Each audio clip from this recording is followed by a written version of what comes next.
everyone, welcome back to my channel. എല്ലാവർക്കും ഹബീസ് teaching വേൾഡിൻ്റെ എപ്പിസോഡിലേക്ക് സ്വാഗതം.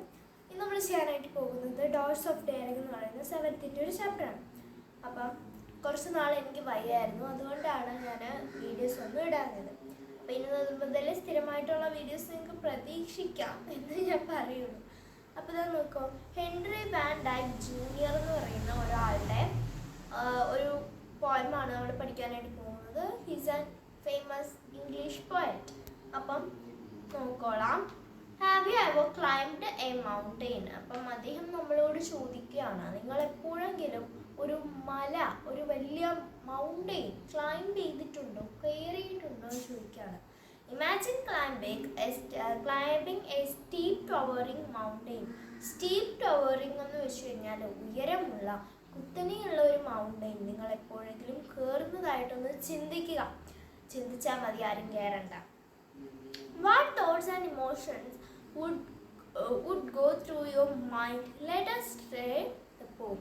എന്താണ് നിങ്ങളുടെ മനസ്സിലൂടെ എന്തൊക്കെ ചിന്തകളായിരിക്കും പോകുന്നത്? നമുക്കൊരു പോയം വായിച്ച് അപ്പം ഈ ഒരു പോയം വായിക്കാം എന്നാണ് ഇവിടെ പറയുന്നത്. ഈ പോയത്തിൻ്റെ ഒരു ഷോർട്ട് സമ്മറി പോലെ പറയുകയാണെന്നുണ്ടെങ്കിൽ, നമ്മുടെ ജീവിതത്തിൽ വരുന്ന പ്രതിസന്ധികളെയും പ്രശ്നങ്ങളെയും എങ്ങനെ തരണം ചെയ്യാം, അങ്ങനെ ഒരു മോട്ടിവേഷണൽ ആയിട്ടുള്ള ഒരു പോയമാണ് ഇത്. The mountains that enfold the വേൾ. എന്താണ് മൗണ്ടെയിൻസ്? താഴ്വരയാൽ ചുറ്റപ്പെട്ട മൗണ്ടെയിൻസ്, ഉയരമുള്ള വലിയ മൗണ്ടെയിനുകൾ, മലകൾ. വിത്ത് വാൾസ് ഓഫ് ഗ്രാനൈറ്റ് കൊണ്ട് നിർമ്മിച്ച ഭിത്തികളുള്ള വാളുകൾ. ഓക്കെ, ഗ്രാനൈറ്റ് എന്ന് പറഞ്ഞു കഴിഞ്ഞാൽ ഒരു ടൈപ്പ് ഓഫ് ഓക്കെ. അപ്പം ഒരു ഗ്രാനൈറ്റ് മീൻസ് ആ പാറകളെയാണ് പറയുന്നത്. അങ്ങനെ ആ ഒരു പാറകൾ കൊണ്ട് നിർമ്മിച്ച ഭിത്തികളാൽ, എന്ന് വെച്ചാൽ മലമുകൾ എന്ന് പറയുമ്പോൾ മൊത്തം പാറയായിരിക്കുമല്ലോ, പാറ കൊണ്ട് നിർമ്മിച്ച മലയാണത്. സ്റ്റീപ്പ് ആൻഡ് ഹൈ, ഇതാണ് ഉയരമുള്ളതും ഉയർന്നതും, അതുപോലെ തന്നെ ഹൈ മീൻസ് നിങ്ങൾക്ക് അറിയാമായിരിക്കുമല്ലോ, പൊക്കമുള്ളതും ആയിട്ടുള്ള സാധനമാണ്. അതായത് ഒരുപാട് കുത്തനെയും ഉയരമുള്ളതും ആയിട്ടുള്ള ഒരു പർവ്വതം. Invite the fearless for to scale എന്ന് വെച്ചാൽ ഇവിടെ പറയുന്നത് എന്താണ്, നമ്മൾ ആ ഒരു മൗണ്ടെയിൻ ക്ഷണിക്കുകയാണ്. എന്ത്? പേടിയില്ലാത്ത ആളുകളെ ക്ഷണിക്കുകയാണ്. നിങ്ങൾ ഇങ്ങോട്ട് വന്നു കഴിഞ്ഞാൽ നമുക്ക് മുകളിൽ പോയിട്ട് നല്ല സീനറിയൊക്കെ കാണാം എന്ന് പറഞ്ഞ് ക്ഷണിക്കുകയാണ്.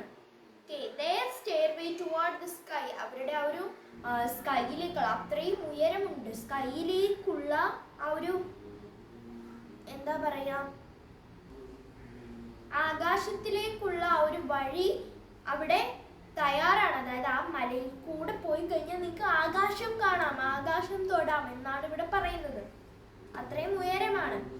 ആദ്യത്തെ വരികളിൽ മൗണ്ടെയിനെ പറ്റിയിട്ടാണ് പറയുന്നത്. അടുത്ത നോക്കാം.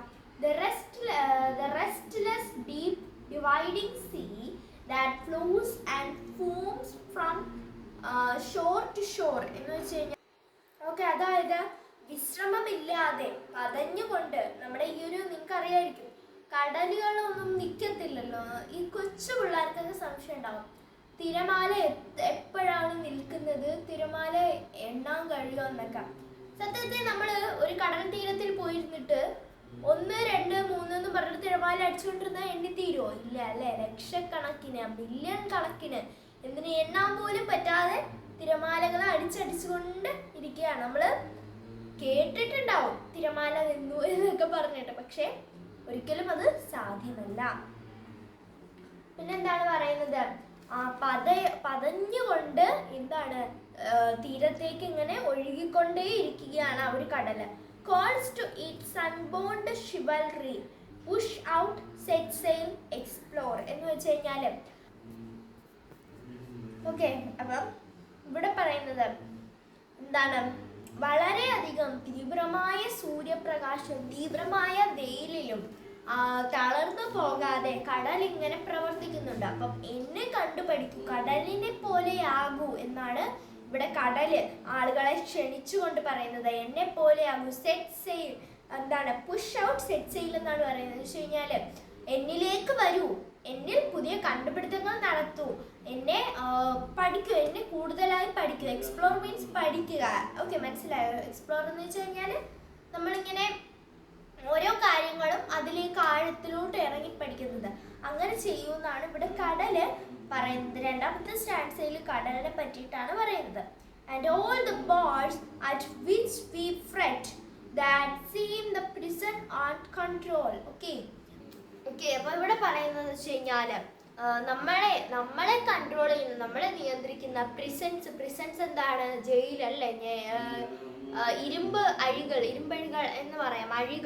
അഴികൾ എന്താണ്? ശരിക്കും പേടിപ്പെടുത്തുന്നതായിട്ട്, നമ്മളെ നിയന്ത്രിക്കുന്നതായിട്ടുള്ള, ശരിക്കും അത് ഭയമല്ല, അത് പ്രശ്നമല്ല, അത് നമ്മളുടെ ധൈര്യത്തിനെ എന്താണ് ഇവിടെ പറയുന്നത്? Are but the doors of daring means ധൈര്യം. ഓക്കെ, ധൈര്യത്തിനെ set ajar before the soul, നമ്മളെ ആത്മാവിനുള്ളിൽ ധൈര്യം കാട്ടാനായിട്ട് തുറന്ന് തരുന്ന ഒരു വാതിലാണ് അത് എന്നാണ് പറയുന്നത്. ഓക്കെ, ലാസ്റ്റ് പറയുന്നത് ഇവിടെ ആ ഒരു മോട്ടിവേഷൻ തരികയാണ്, നമ്മളെപ്പോഴും പ്രതിസന്ധികൾ തരണം ചെയ്യണം, അത്രേ ഉള്ളൂ.